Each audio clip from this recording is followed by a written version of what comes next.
Bismillahirrahmanirrahim.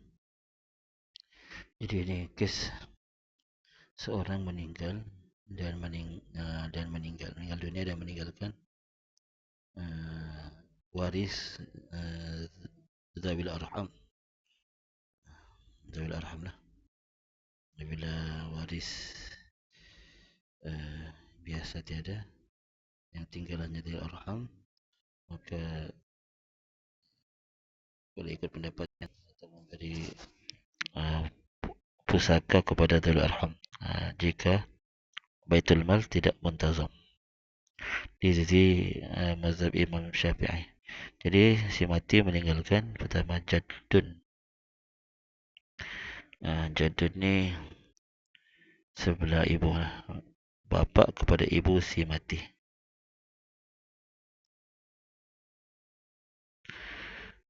Kedua ialah ibnu syaqiqah. Anak lelaki kepada adik-beradik perempuan si bersebabah. Yang kedua ibnu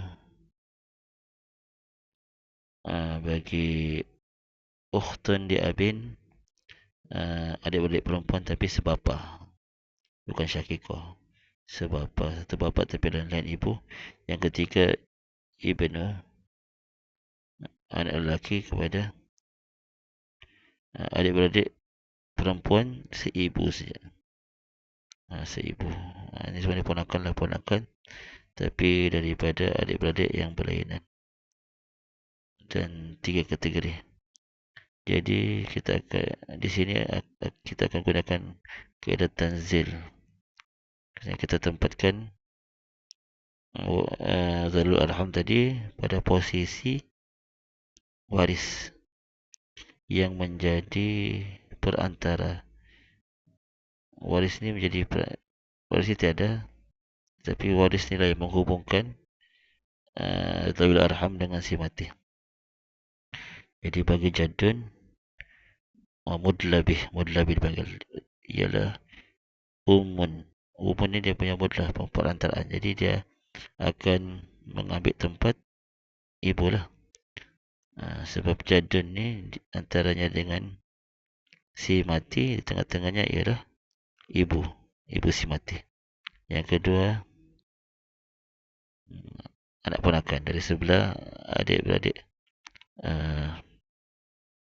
adik-beradik perempuan si bersebabah syaqiqah akan menempati posisi ibunya. Ibunya itu iaitu adik-beradik adik-beradik perempuan bagi si bersebabah bagi si mati. Yang ketiga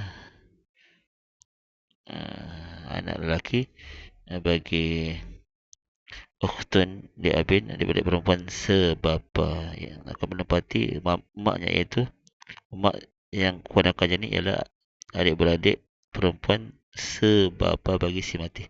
Dan terakhir dia ibnu ukhtin di umin, anak lelaki bagi saudara perempuan si ibu, akan menempati ibunya, iaitu adik-beradik perempuan bagi si mati, si ibu, adik-beradik si ibu. Jadi ibu akan dapat 1/6 disebabkan si mati ada adik-beradik. Syaqiqah akan dapat 1/2 sebab tiada anak. Jadi kalau syaqiqah ni dia menggantikan anak lah bila tiada anak. 1/2. Dan ukhtan di abin 1/6 sebab lebih, maka dia akan dapat 1/6. Ukhtan di umin akan dapat 1/6 juga. Bagi si ibu ni ada dalam Quran kan, daripada perempuan si ibu kan,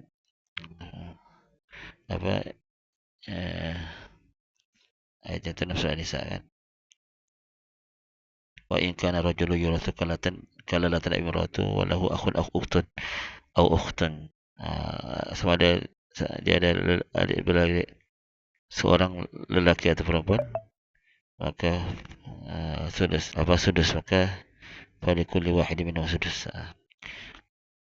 Jadi asal masalah ialah 6 lah.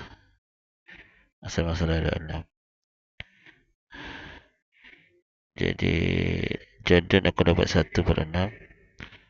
uh,